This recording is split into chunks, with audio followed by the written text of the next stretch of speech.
अस्सलाम वालेकुम, मैं हूं मोहम्मद रमज़ान ददौड़ा और आप देख रहे हैं बज़म टीवी यूट्यूब चैनल।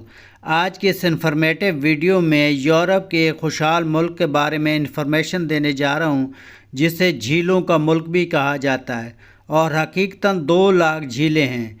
दिलचस्प बात यह है कि इस मुल्क का हर शहरी साल में 12 किलो कॉफ़ी पी जाता है। दुनिया भर से लव मैरिज करने वाले खुशनसीब जोड़ों की हनीमून मनाने की अवलीन तरजीह सिर्फ फ़िनलैंड ही होती है। तो नाज़रीन कराम, आज की इस वीडियो में फ़िनलैंड के बारे में आपको बताने जा रहा हूँ। तो नाज़रीन कराम, चैनल को कर लें सब्सक्राइब और करते हैं वीडियो स्टार्ट।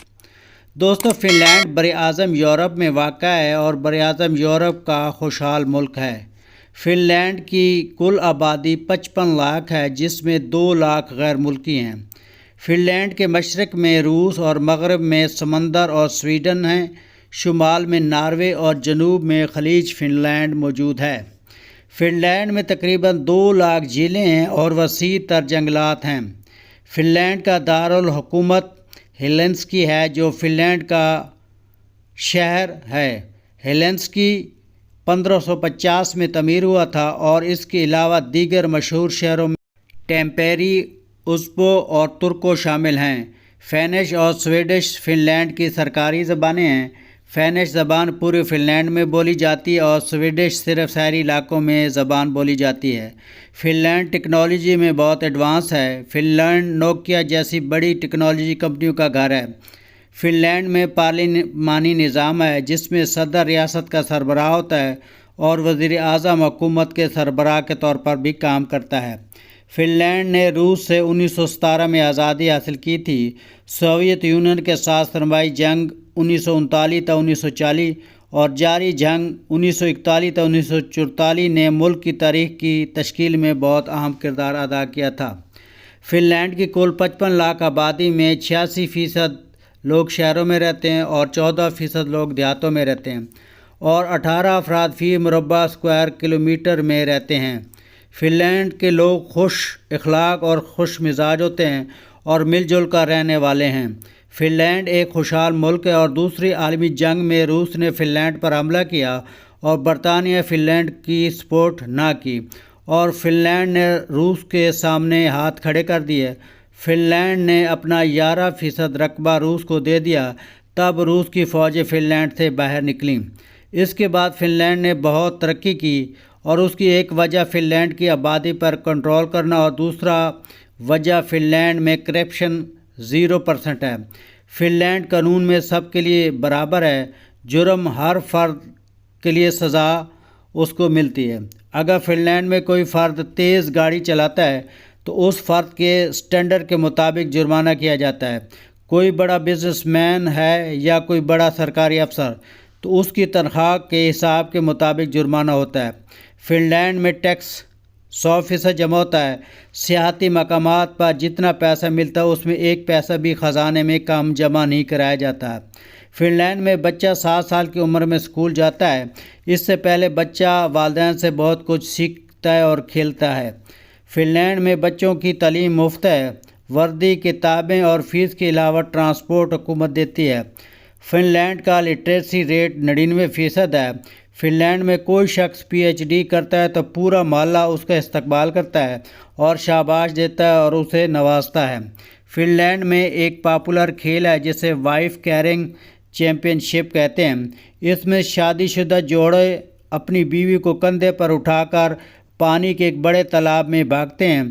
जो बंदा अपनी बीवी को कंधे पर उठाकर भागकर तालाब पार कर लेता है तो उसकी बीवी का वज़न करके उसके बराबर उसके शौहर को इनाम में शराब दी जाती है। इसमें और भी बहुत से ज़्यादा लोग इस खेल में हिस्सा लेते हैं।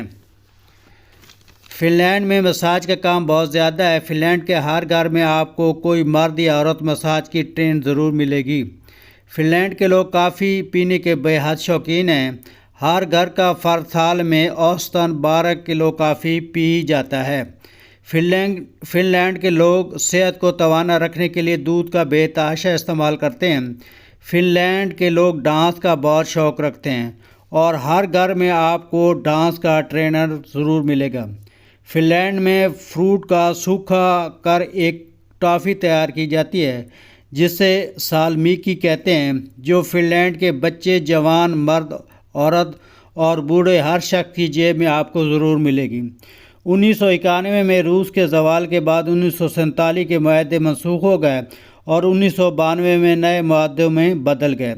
روس سے 4 لاکھ پناہ گزینوں کا اضافی بوجھ فن لینڈ پر پڑا، لیکن فن لینڈ نے ہمت نہیں ہاری اور اس مسئلے کا حل کر لیا۔ 1970 کے بعد فن لینڈ نے ترقی کی اڑان بھر لی اور 1980 کے بعد فن لینڈ کی معیشت بہت تیزی سے پھیلی۔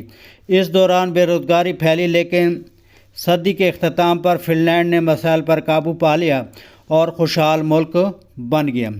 دوسری جنگ عظیم سے پہلے فن لینڈ کا پیشہ زراعت تھا۔ 1945 کے بعد میٹل ورک، صنعت کاری، انجینئرنگ اور الیکٹرانکس فن لینڈ کی معیشت کی ریڑھ کی ہڈی ہیں۔ فن لینڈ کی آمدن کا سب سے بڑا ذریعہ ٹمبر یعنی قیمتی لکڑی ہے۔ 1995 میں فن لینڈ یورپی یونین میں شامل ہوا۔ 2000 میں فنی مارک کا استعمال ترک کر کے یورو کا استعمال انہوں نے شروع کر دیا۔ 1906 میں فن لینڈ کی عورتوں کو ووٹ دینے کا حق دیا گیا۔ آسٹریلیا اور نیوزی لینڈ کے بعد فن لینڈ واحد ملک تھا جہاں پر عورتوں کو ووٹ کا حق دے دیا گیا، اور یورپ کا یہ پہلا ملک تھا فن لینڈ جسے عورتوں کو ووٹ ڈالنے کا حق دیا گیا۔ اس دوران 2000 میں تارا جی ہالونین نے 6 سال کی مدت کے لیے پہلی خاتون صدر منتخب ہوئیں۔ فن لینڈ کے وہ سیاحتی مقامات جہاں پر لوگ ہنی مون اور چھٹیاں گزارنے جاتے ہیں وہ درج ذیل ہیں۔ Number 1، Helsinki. یہ مقام سیاحت کے لیے پرفضا ہے۔ اس میں اچھے ڈانس کلب ہیں اور بڑے بڑے ڈانس کے فنکشن ہوتے ہیں، اور دنیا بھر سے بڑے بڑے بینڈ ہیلسنکی میں پرفارم کرنے آتے ہیں۔ نمبر 2، لیپ لینڈ۔ یہ فن لینڈ کی ٹھنڈی جگہ ہے۔ یہاں پر 73 دن تک سورج نہیں ڈوبتا۔ یہاں پر ایک ہوٹل ہے جو برف سے بنا ہوا ہے۔ آپ یہاں مارچ تا جون اچھے گرمی کے دن گزار سکتے ہیں۔ نمبر 3، سومینیا فورٹریس۔ سومینیا فورٹریس 18ویں صدی کا سمندری قلعہ ہے جس میں صدیوں بھری پرانی توپیں دیکھنے کو ملیں گی، اور اس میں کئی میوزیم بھی ہیں اور کھانے کے لیے ہوٹل بھی ہیں۔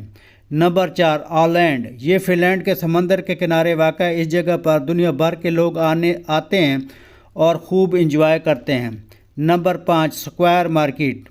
فن لینڈ کی ایک اچھی مارکیٹ ہے جہاں لوگ سامان کی شاپنگ کرتے ہیں۔ یہاں ایک جھیل ہے جس میں کشتیوں میں لوگ مال فروخت کرتے ہیں، اور یہاں خوب دھوپ نکلتی ہے۔ سیاح دھوپ میں کرسیاں لگا کر بیٹھ کر چھاؤنی کے ہوٹلوں سے کھانا کھا کر لطف اندوز ہوتے ہیں۔ سوولینیا۔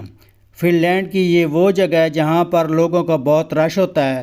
یہ سائما نہر کے اوپر ایک پل ہے اور بہت دلکش نظارہ پیش کرتا ہے۔ خرید و فروخت کے اسٹال ہوتے ہیں اور یہاں پر تفریح کے لیے اچھا ماحول میسر ہوتا ہے۔